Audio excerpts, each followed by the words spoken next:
Video ನೀವೆಲ್ಲ ತುಂಬ ದಿನದಿಂದ ಕಾಯ್ತಾ ಇದ್ದಂಥ ವಿಡಿಯೋ, ವರಮಹಾಲಕ್ಷ್ಮಿ ಹಬ್ಬದ ವಿಡಿಯೋ. ಸೊ ಇವತ್ತು ಕಡೆಯ ಶ್ರಾವಣ ಶುಕ್ರವಾರ, ಇವತ್ತು ವರಮಹಾಲಕ್ಷ್ಮಿ ಹಬ್ಬವನ್ನು ಆಚರಣೆ ಮಾಡಿದ್ದೀನಿ.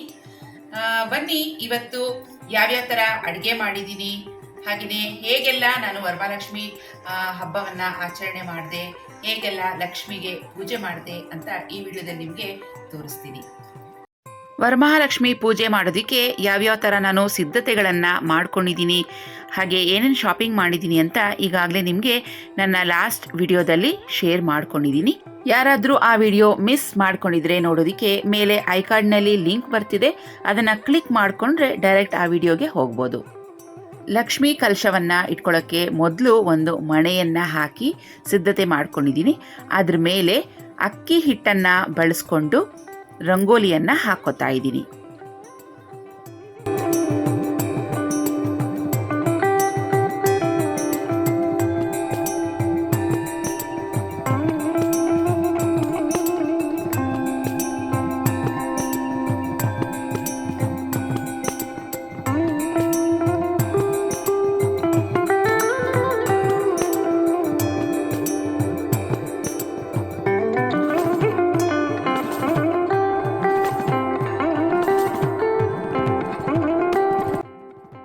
ರಂಗೋಲಿ ಮೇಲೆ ಈಗ ಅರಿಶಿಣ, ಕುಂಕುಮ, ಹೂವು, ಅಕ್ಷತೆಗಳನ್ನು ಹಾಕ್ತಾ ಇದ್ದೀನಿ.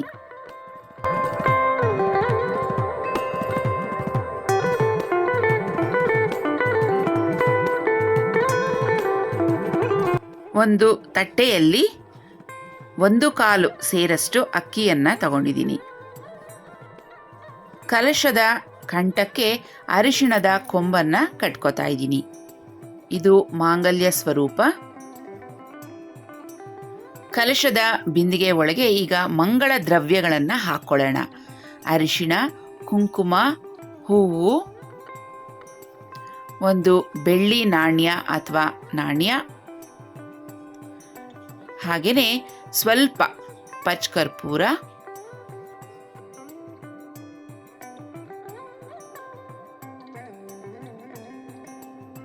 ಸ್ವಲ್ಪ ಜವಾದಿ ಪುಡಿಯನ್ನು ಹಾಕ್ಕೊಳ್ಳೋಣ. ಇದು ಒಳ್ಳೆ ಸುವಾಸನೆ ಭರಿತವಾಗಿರುತ್ತೆ, ಲಕ್ಷ್ಮಿಗೆ ತುಂಬಾ ಇಷ್ಟ ಆಗುತ್ತೆ ಜವಾದಿ ಪುಡಿ.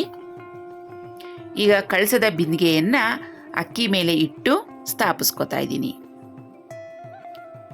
ಮುಖವಾಡಕ್ಕೆ ಈಗ ಅರಿಶಿಣ ಕುಂಕುಮದಿಂದ ಅಲಂಕಾರ ಮಾಡ್ಕೊಂಡಿದ್ದೀನಿ. ಕಿವಿ ಓಲೆಯನ್ನು ಹಾಕಿದ್ದೀನಿ, ಹಾಗೆ ಮೂಗ್ನತ್ತನ್ನು ಕೂಡ ಹಾಕಿದ್ದೀನಿ. ಕಳಸಕ್ಕೆ ಇವಾಗ 5 ವಿಳೆಯದೆಲೆಯನ್ನು ಬಳಸ್ಕೊತಾ ಇದ್ದೀನಿ. ವಿಳೆಯದೆಲೆ ಅಥವಾ ಮಾವಿನ ಎಲೆ ಯಾವುದನ್ನಾದರೂ ಬೇಕಾದರೆ ನಾವು ಬಳಸ್ಕೋಬೋದು. 5 ಅಥವಾ 9 ತೆಂಗಿನಕಾಯನ್ನು ಇಟ್ಕೋತಾ ಇದ್ದೀನಿ. ತೆಂಗಿನಕಾಯಿಗೆ ಅರಿಶಿಣ ಕುಂಕುಮಗಳಿಂದ ಅಲಂಕಾರ ಮಾಡ್ಕೊಂಡಿದ್ದೀನಿ. ಈಗ ದೇವಿ ಮುಖವನ್ನು ತೆಂಗಿನಕಾಯಿಗೆ ಕಟ್ಕೊಳ್ಳೋಣ.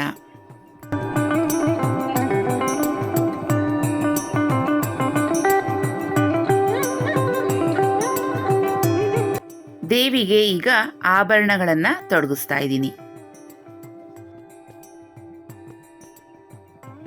2 ಎಳೆ ಗೆಜ್ಜೆ ವಸ್ತ್ರ ಕೂಡ ಹಾಕೊಂಡಿದ್ದೀನಿ. ಈಗ ಕಲಶಕ್ಕೆ ಹೂಗಳಿಂದ ಅಲಂಕಾರ ಮಾಡ್ಕೊಳ್ಳೋಣ. ದೇವಿಗೆ 5 ಅಥವಾ 9 ರೀತಿಯಾದ ಹೂಗಳಿಂದ ಅಲಂಕಾರ ಮಾಡ್ಕೋಬೋದು.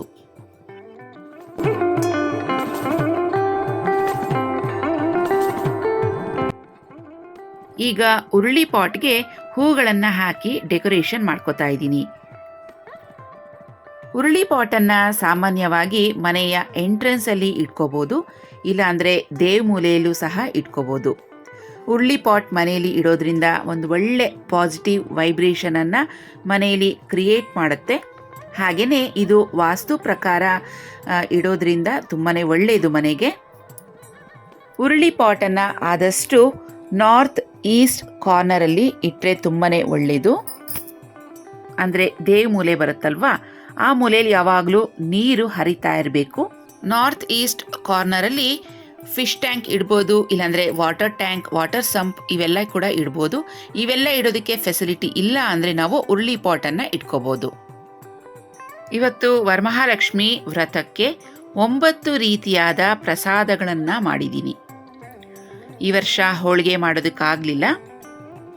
ಸ್ವಲ್ಪ ಡಿಫ್ರೆಂಟ್ ಆಗಿರಲಿ ಅಂಥೇಳಿ 9 ರೀತಿಯಾದ ನೈವೇದ್ಯಗಳನ್ನು ಮಾಡಿದ್ದೀನಿ. 9 ರೀತಿಯಾದ ಪ್ರಸಾದಂ ರೆಸಿಪೀಸ್ ನೆಕ್ಸ್ಟ್ ವಿಡಿಯೋದಲ್ಲಿ ಪೋಸ್ಟ್ ಮಾಡ್ತೀನಿ, ಮರೀದಿರ ನೀವು ನೋಡಿ. ಈ ಎಲ್ಲ ಪ್ರಸಾದಗಳು ನಾವು ಬರೀ ಲಕ್ಷ್ಮೀ ಹಬ್ಬಕ್ಕೆ ಮಾಡೋದಲ್ಲ, ಎಲ್ಲ ಥರದ ಹಬ್ಬಗಳಿಗೂ ಮಾಡ್ಬೋದು. ಗೌರಿ ಹಬ್ಬಕ್ಕೆ, ಗಣೇಶ ಹಬ್ಬಕ್ಕೆ, ಈ ರೀತಿಯಾದ ಎಲ್ಲ ಹಬ್ಬಗಳಿಗೂ ಈ ಪ್ರಸಾದಗಳನ್ನು ಮಾಡ್ಬೋದು. ತುಂಬ ಈಸಿಯಾಗಿ ಕೇವಲ 1 ಅವರಲ್ಲಿ ತಯಾರಿ ಆಗುತ್ತೆ.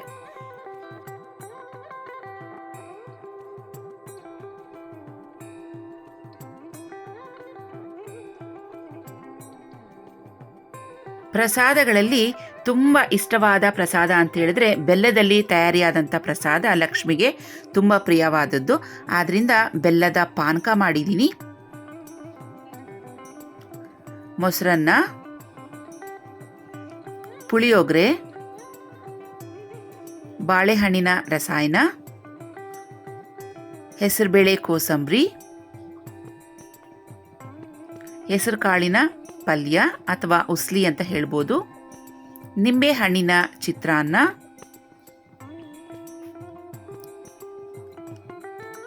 ಇದು ತೆಂಗಿನಕಾಯಿ ಅನ್ನ ಅಥವಾ ಕೋಕೋನಟ್ ರೈಸ್ ಅಂತ ಹೇಳ್ತೀವಿ, ಬೆಲ್ಲದ ಸಿಹಿ ಪೊಂಗಲ್ ಹಾಗೂ ಪಾನಕ. ಇವಿಷ್ಟು ನೈವೇದ್ಯ ಪ್ರಸಾದಗಳು. ಸೊ ಎಲ್ಲ ಪ್ರಸಾದಗಳು ಒಂದಕ್ಕಿಂತ ಒಂದು ತುಂಬಾ ಚೆನ್ನಾಗಿತ್ತು. ಹಾಗೆಯೇ ತುಂಬಾ ಬೇಗನೆ ಈಸಿಯಾಗಿ ಮಾಡ್ಕೋಬೋದು. ಈಗ ಲಕ್ಷ್ಮಿ ಕಲಶಕ್ಕೆ ಅಲಂಕಾರ ಮಾಡಿದಾಗಿದೆ. ಲಕ್ಷ್ಮಿ ವಿಗ್ರಹ ಹಾಗೂ ಗಣೇಶನ ವಿಗ್ರಹವನ್ನು ಕಲಶದ ಪಕ್ಕದಲ್ಲಿ ಸ್ಥಾಪಿಸ್ಕೊಂಡಿದ್ದೀನಿ. ಜೋಡಿ ದೀಪಗಳನ್ನು ಹಚ್ಚಿದ್ದೀನಿ. ಪ್ರಸಾದಗಳು ಕೂಡ ತಯಾರಿಯಾಗಿದೆ. ಅದು ಕೂಡ ನೈವೇದ್ಯಕ್ಕೆ ದೇವಿ ಮುಂದೆ ಇಟ್ಟಿದ್ದೀನಿ. ಧೂಪ ದೀಪಗಳಿಂದ ದೇವಿಯನ್ನು ಪೂಜಿಸಿದೆ. ಹಾಗೆಯೇ ವರಮಹಾಲಕ್ಷ್ಮಿ ವ್ರತದ ಕತೆ ಪುಸ್ತಕದಲ್ಲಿ ಇರುವಂತಹ ಲಕ್ಷ್ಮಿ ಅಷ್ಟೋತ್ತರಗಳು, ಲಕ್ಷ್ಮಿ ಕತೆ ಹಾಗೂ ಲಕ್ಷ್ಮಿ ಮಂತ್ರಗಳಿಂದ ದೇವಿಯನ್ನು ಅರ್ಚಿಸ್ಕೊಂಡೆ.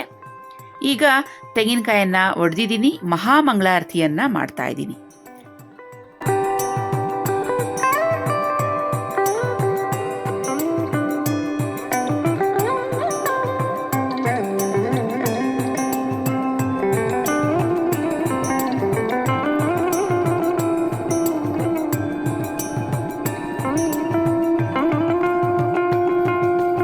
ಓಂ ಮಹಾಲಕ್ಷ್ಮಿಯೇ ನಮಃ.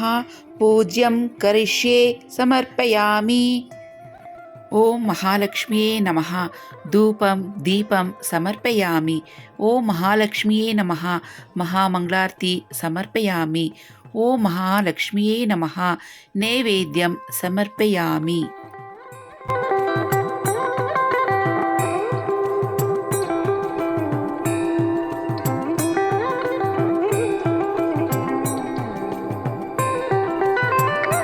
ಮಹಾಲಕ್ಷ್ಮಿಗೆ ಇವಾಗ ಬಾಗಿನವನ್ನು ಸಮರ್ಪಿಸ್ತಾ ಇದ್ದೀನಿ. ಪ್ರತಿ ವರ್ಷ ಕಲಶಕ್ಕೆ ಸೀರೆಯನ್ನು ಉಡಿಸ್ತಾ ಇದ್ದೆ. ಈ ವರ್ಷ ಆಗಲಿಲ್ಲ. ನನ್ನ ಕೈಲಿ ಈ ವರ್ಷ ಎಷ್ಟು ಶಕ್ತಿ ಆಯಿತೋ ಅಷ್ಟು ನಾನು ದೇವಿಗೆ ಪೂಜೆಯನ್ನು ಸಲ್ಲಿಸ್ಕೊಂಡಿದ್ದೀನಿ. ಬಾಗಿನಕ್ಕೆ ಸೀರೆ, ಒಂದು ಬ್ಲೌಸ್ ಪೀಸ್, ಎಲೆ, ಅಡಿಕೆ, ತಾಂಬೂಲ, ದಕ್ಷಿಣೆ, ಅರಿಶಿಣ, ಕುಂಕುಮ, ಹೂವು, ಬಳೆಗಳು ಇವಿಷ್ಟನ್ನು ಇಟ್ಟಿದ್ದೀನಿ. ಹಾಗೆ ಮುತ್ತೈದೆಯರಿಗೆ ಅರಿಶಿಣ ಕುಂಕುಮಕ್ಕೆ ಕೊಡ್ತಾ ಇದ್ದೀನಿ. ಇವರೆಲ್ಲ ನಮ್ಮ ನೇಬರ್ಸೇನೆ. ನಾನು ಪೂಜೆ ಎಲ್ಲ ಮುಗಿದು ಲಾಸ್ಟ್ ಮೂಮೆಂಟ್ನಲ್ಲಿ ಇವ್ರಿಗೆ ಅರಿಶಿಣ ಕುಂಕುಮಕ್ಕೆ ಕಳಿಸಿದ್ದೆ. ಯಾಕಂದರೆ ನಾನು ಪೂಜೆ ಶುರು ಮಾಡಿದ್ದೆ ಸಂಜೆ 5:30, 6 ಗಂಟೆ ಆಗಿತ್ತು. ಪೂರ್ತಿ ಪೂಜೆ ಎಲ್ಲ ಮುಗಿದು ಕತೆ ಎಲ್ಲ ಓದಿದ ನಂತರ ಆಮೇಲೆ ಕುಂಕುಮ ಕೊಡೋಣ ಅಂತೇಳಿ ಫುಲ್ ಕತೆ ಎಲ್ಲ ಓದಿ ಪೂಜೆ ಎಲ್ಲ ಮುಗಿಸಿ ಆಮೇಲೆ ನಾನು ಕುಂಕುಮಕ್ಕೆ ಕಳಿಸಿದ್ದೆ. ಆಂಟಿಗೆ ಆಶೀರ್ವಾದ ಮಾಡಿ ಅಂದರೆ ಆಂಟಿ ಒಪ್ತಾ ಇಲ್ಲ. ನನಗಿಂತ ದೊಡ್ಡವನು ದೇವರಿದ್ದಾನೆ, ಅವನಿಗೆ ನಮಸ್ಕಾರ ಮಾಡು ಅಂತ ಹೇಳ್ತಿದ್ದಾರೆ. ಅಂದ್ರೂ ಮುತ್ತೈದರಿಗೆ ಅರಿಶಿಣ ಕುಂಕುಮ ಕೊಟ್ಟು ಆಶೀರ್ವಾದ ತಗೊಳ್ಳೋಂಥ ಪದ್ಧತಿ ಅಲ್ವಾ. ಆದ್ರೂ ಕೊನೆಗೂ ಬಿಡಲಿಲ್ಲ. ಅವರು ಅಕ್ಷತೆ ಕಾಳು ಹಾಕಿದ್ರು, ಕಾಲನ್ನು ಮುಟ್ಟೋದಕ್ಕೆ ಬಿಡಲಿಲ್ಲ ಆಶೀರ್ವಾದ. ಹಾಗೇನೆ ಮಾಡಿದ್ರು. ಇವರು ನಮ್ಮ ಪಕ್ಕದ ಮನೆಯಲ್ಲೇ ಇರುವಂಥವ್ರು ಆಂಟಿ. ಇವರು ನಮ್ಮ ರಿಲೇಷನ್ ಆಗಬೇಕು, ರಾಮಚಂದ್ರಾಚಾರ್ ಅಂತ, ಅವರ ಸೊಸೆ. ಅವರ ಅತ್ತೆನ ಯಾಕೆ ಕರ್ಕೊಂಡು ಬಂದಿಲ್ಲ ಅಂತ ಕೇಳ್ತಾ ಇದ್ದೆ. ಅವರು ಅತ್ತೆಗೆ ಸ್ವಲ್ಪ ಮೈಗೆ ಹುಷಾರಿಲ್ಲ, ಆದ್ದರಿಂದ ಅವ್ರ ಬದಲಿಗೆ ನಾನೇ ಬಂದಿದ್ದೀನಿ ಕುಂಕುಮಕ್ಕೆ ಅಂತ ಹೇಳ್ತಾ ಇದ್ರು. ಗಣೇಶ ಗೌರಿ ಹಬ್ಬಕ್ಕೆ ಖಂಡಿತವಾಗಿಯೂ ಅತ್ತೆನ ಕರ್ಕೊಂಡು ಬರ್ತೀನಿ ಅಂತ ಕೂಡ ಹೇಳಿದ್ರು. ಇವರು ನಮ್ಮ ಫ್ರೆಂಡ್ ಛಾಯಾ ಅಂತ, ಇವರು ಕೂಡ ಬಂದಿದ್ರು ಅರಿಶಿನ ಕುಂಕುಮಕ್ಕೆ.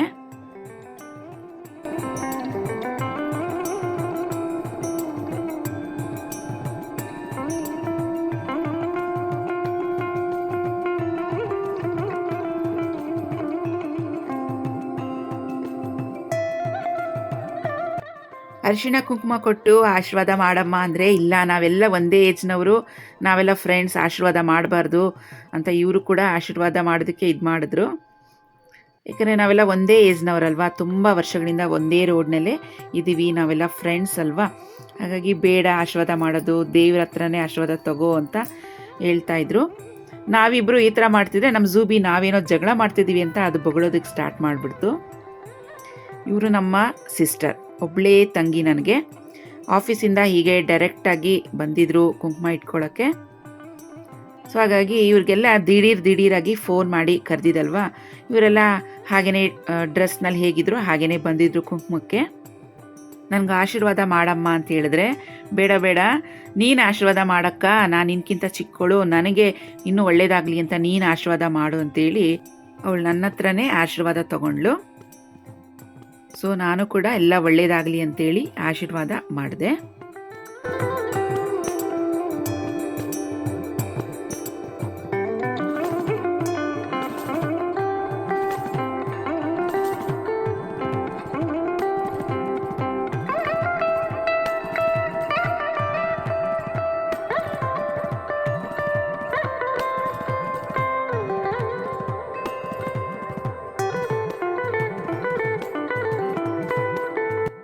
ಸೊ ನನ್ನ ತಂಗಿ ಕೂಡ ಊಟ ಮಾಡಿಕೊಂಡು ಮನೆಗೆ ಹೊರಟರು. ಫ್ರೆಂಡ್ಸ್, ಇವೆಲ್ಲ ಪ್ರಸಾದಂ ರೆಸಿಪಿಗಳ ವಿಡಿಯೋ ನೆಕ್ಸ್ಟ್ ವಿಡಿಯೋದಲ್ಲಿ ಹಾಕ್ತೀನಿ, ಮರಿದಿರಾ ನೋಡಿ. ಈ ಪ್ರಸಾದಗಳನ್ನು ನಾವು ಗೌರಿ ಗಣೇಶ ಹಬ್ಬಕ್ಕೂ ಮಾಡ್ಕೋಬೋದು, ಹಾಗೆಯೇ ವರಮಹಾಲಕ್ಷ್ಮಿ ಹಬ್ಬಕ್ಕೂ ಕೂಡ ಮಾಡ್ಕೋಬೋದು. ಸೊ ಈ ವಿಡಿಯೋ ಇಷ್ಟ ಆಗಿದ್ರೆ ಖಂಡಿತವಾಗಿಯೂ ಲೈಕ್ ಮಾಡಿ, ನಿಮ್ಮ ಫ್ರೆಂಡ್ಸ್ ಜೊತೆ ನಮ್ಮ ವಿಡಿಯೋನ ಶೇರ್ ಮಾಡ್ಕೊಳ್ಳಿ. ಸೊ ಮತ್ತೆ ಭೇಟಿಯಾಗೋಣ ನಮ್ಮ ಮುಂದಿನ ವಿಡಿಯೋದಲ್ಲಿ. ಅಲ್ಲಿವರೆಗೂ take care and by friends.